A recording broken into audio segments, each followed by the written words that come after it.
कि अब नेक्स्ट मुकाबला उसका चाइना के साथ है और वो हर मैदान में उनका हो रहा है। और उसमें ये जो 55 नुकाती जाइंट अलामिया अमेरिका और मोदी का आ गया, जो बाइडन और उनका, तो उससे भी लगता है कि क्योंकि उस मामले में वो उनके साथ है इंडिया। प्रोपेगेंडा है। आपने देखा कि श्रीलंका के ख़िलाफ़ भी कहा गया कि श्रीलंका की मईशत बैठ गई क्योंकि चीन ने बहुत महंगे कर्जे दिए। चीन और फिलीपींस की सेना दक्षिण चीन सागर में एक दूसरे से भिड़ गई।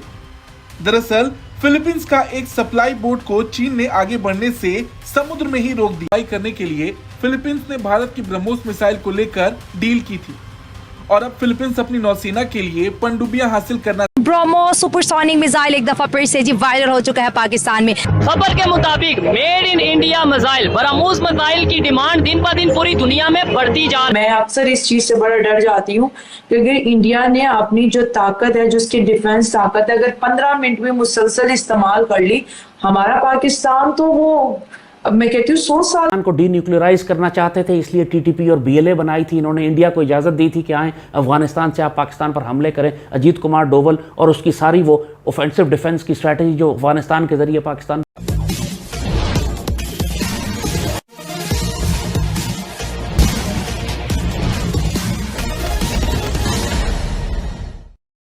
जैसे भारत के साथ चीन का सीमा विवाद है, वैसे फिलीपींस के साथ भी चीन का सीमा विवाद है।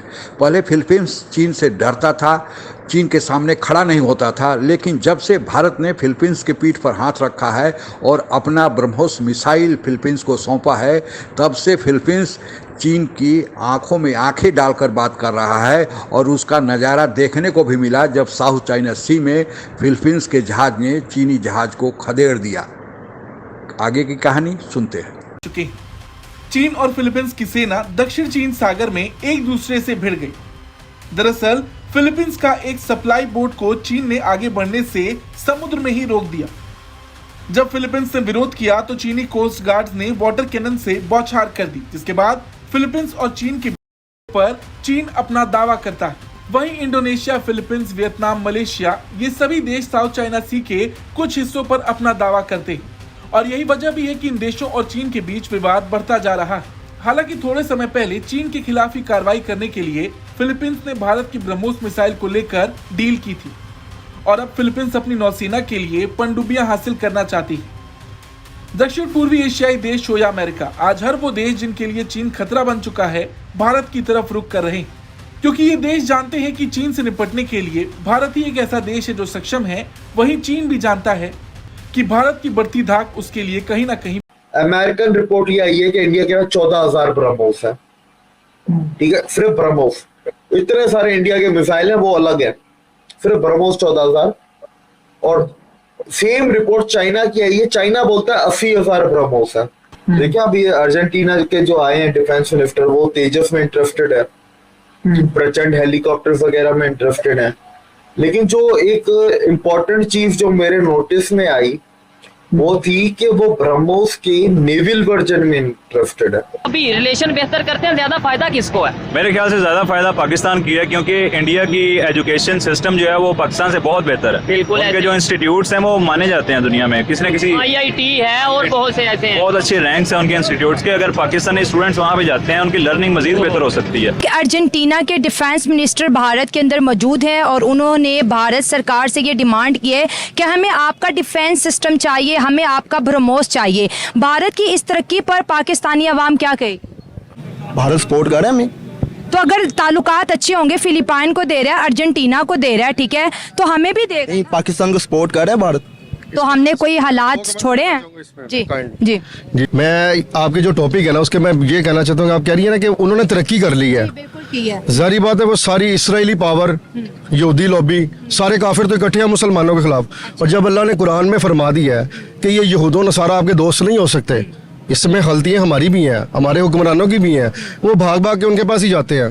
क्यों नहीं अल्लाह और अल्लाह के नबी से मदद लेते? हम लोग क्या करते हैं, हमारे हुक्मरान क्या करते हैं, जब भी कोई मुश्किल वक्त आता है ना, भाग जाते हैं इनके पास, इन लोगों के पास। आज से 5 साल पहले चले जाएं, क्या हालात ऐसे थे। आज ये जो टॉपिक इतना चल रहा है महंगाई का, क्या हालात ऐसे थे। भारत उस वक्त तरक्की भी नहीं कर रहा, वो तरक्की करेगा, वो तरक्की करेगा, ये सारी पावरें तरक्की करेंगी, लेकिन उधर से इस्लाम निकलेगा। अभी आप देखें कितने मुसलमान हो रहे हैं लोग, ठीक है। और दूसरी बात ये कि वो मिसाइल बनाए जो मर्जी बनाए, अल्लाह की मेहरबानी से हमारे मुल्क को, पाकिस्तान को, अल्लाह के नबी की दुआ है, इसको कुछ भी नहीं हो सकता। इसको बड़े मुल्कों ने, इसको बड़े लोगों ने खाया। अभी बहुत से लोग यहाँ पर सुन रहे हैं, मुसलमान होने पे हमें फ़ख्र है, ठीक है। अगर हम मुस्लिम उम्मा की बात करें, सऊदी अरब UAE की बात करें, तो वो नरेंद्र मोदी को हाई सिविलियन अवार्ड से नवाज रहे हैं। ये पहली दफ़ा तारीख में हुआ है कि भारतीय फ़ौजें जो है सऊदी अरब की सरजमीन पर उतरी हैं, वो अपने मुल्क को बढ़ा रहे हैं, वो महंगाई ख़त्म कर रहे हैं। अभी रिपोर्ट आई है कि 13 करोड़ जो है वहाँ के आवाम जो गुर्बत की लकीर से ऊपर उठ गई है। हमारा 40% गुर्बत के नीचे दबा हुआ है। आपने कहा हमें मिसाइलों की भी जरूरत नहीं है, मुल्क में मिसाइल नहीं होंगे। हमारी पॉलिसीज इतनी एग्रेसिव है, हमने अफगानियों के साथ पंगा लिया हुआ है, हमने हिंदुस्तान के साथ पंगा लिया हुआ है, सारा इंपोर्ट मिसाइल। तो हम इतना 80% बजट हमारा को डीन्यूक्लियराइज करना चाहते थे, इसलिए TTP और BLA बनाई थी। इन्होंने इंडिया को इजाज़त दी थी कि आए अफगानिस्तान से आप पाकिस्तान पर हमले करें। अजीत कुमार डोवल और उसकी सारी वो ऑफेंसिव डिफेंस की स्ट्रैटेजी जो अफगानिस्तान के जरिए पाकिस्तान पर लॉन्च कर रहा था। फिर इन्होंने इस्लामिक गवर्नमेंट को ख़त्म कर दिया अफगानिस्तान से। फिर कंटेनमेंट ऑफ रशिया, इन्होंने बैठ गए जब तक रूस को कोई इजाज़त ही नहीं मिली पिछले 20 साल अफगानिस्तान में कुछ कर सकता। ये सारी चीज़ें जो कुछ अफगानिस्तान में बैठ के कर रहे थे, अब जब 20 साल के बाद 2001 में इन्होंने जंग शुरू की थी, 20 साल 21 में अब आके इनको शिकस्त हुई है, यहाँ से निकले हैं, तो अफगानिस्तान में वो रास्ते दोबारा खुल गए हैं कि जो इनकी ग्रैंड स्ट्रेटेजिक ऑब्जेक्टिव्स को, जो जिनको रोकना था इन्होंने, वो सारे के सारे दरवाजे अब मुसलमानों के लिए और दुनिया के लिए खुल गए हैं। अफगानिस्तान में दोबारा एक पॉलिटिकल इस्लाम, एक गवर्नमेंट कायम हो गई। और ये बात आप याद रखिएगा कि एक दफ़ा अगर कहीं पे भी कोई पॉलिटिकल इस्लामिक गवर्नमेंट बन जाए तो इससे ख़तरा सिर्फ यहूदियों को और हिंदुओं को और अमेरिका को और CIA को नहीं है, बड़े बड़े मुसलमान मुल्कों को भी इनसे खतरा हो जाता है। चीन के विस्तारवाद की भूख इतनी बढ़ गई है कि चीन के अधिकांशतः पड़ोसियों के साथ चीन का सीमा विवाद जारी है। चीन जिसकी जमीन देखता है उसे हड़पने की कोशिश करता है। यही नहीं, समुद्र में भी जो भी टापू खाली पड़े हैं, चीन उन पर अपना कब्जा जमाने की कोशिश करता है। और इसी क्रम में भारत के साथ तो उसका सीमा विवाद है, उसी तरह फिलीपींस, कंबोडिया इत्यादि के साथ भी सीमा विवाद है, वियतनाम के साथ सीमा विवाद है। लेकिन उसके अलावे जापान, ऑस्ट्रेलिया, न्यूजीलैंड आदि के साथ भी चीन का सीमा विवाद है, और वह है समुद्री सीमा विवाद। क्योंकि समुद्र में जो टापू पड़े हैं उन पर भी चीन अपना कब्जा जमाना चाहता है।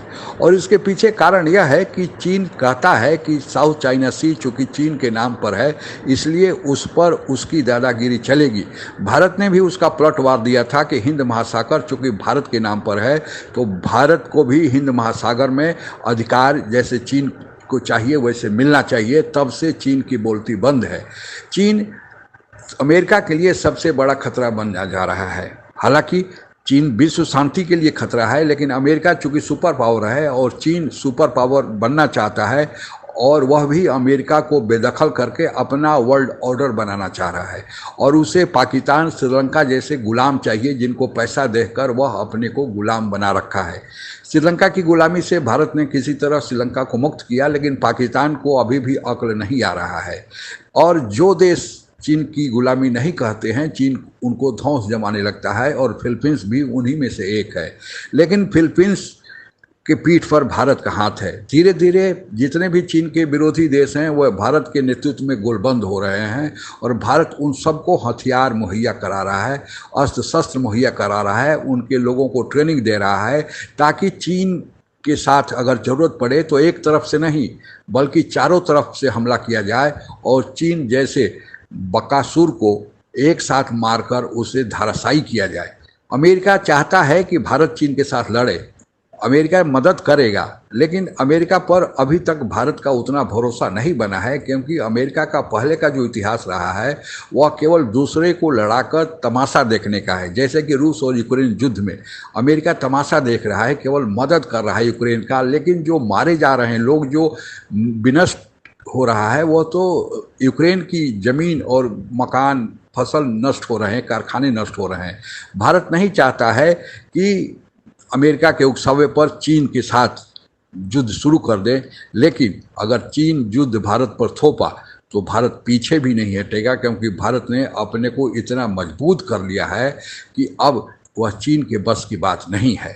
अब भारत अपने सहित चीन के जितने दुश्मनों हैं उनको अगर इकट्ठा कर लिया, चीन को यह पता है, तो फिर चीन हिम्मत नहीं करेगा कि भारत की ओर आंख उठाकर देखे, या चीन अपने दूसरे दुश्मनों को जिसके पीठ पर भारत का हाथ है उन्हें भी अब चीन की औकात नहीं कि देखे, जो अभी उसका परिणाम फिलीपींस और चीन के हाल में देखने को मिला। आज के लिए बस इतना ही। जय हिंद। आप अगर हमसे जुड़ा रहना चाहते हैं तो कृपया मेरे चैनल को सब्सक्राइब करें तथा बेल आइकन भी दबा दें ताकि नई वीडियो की जानकारी तुरंत आप तक पहुंच जाए। धन्यवाद। जय हिंद।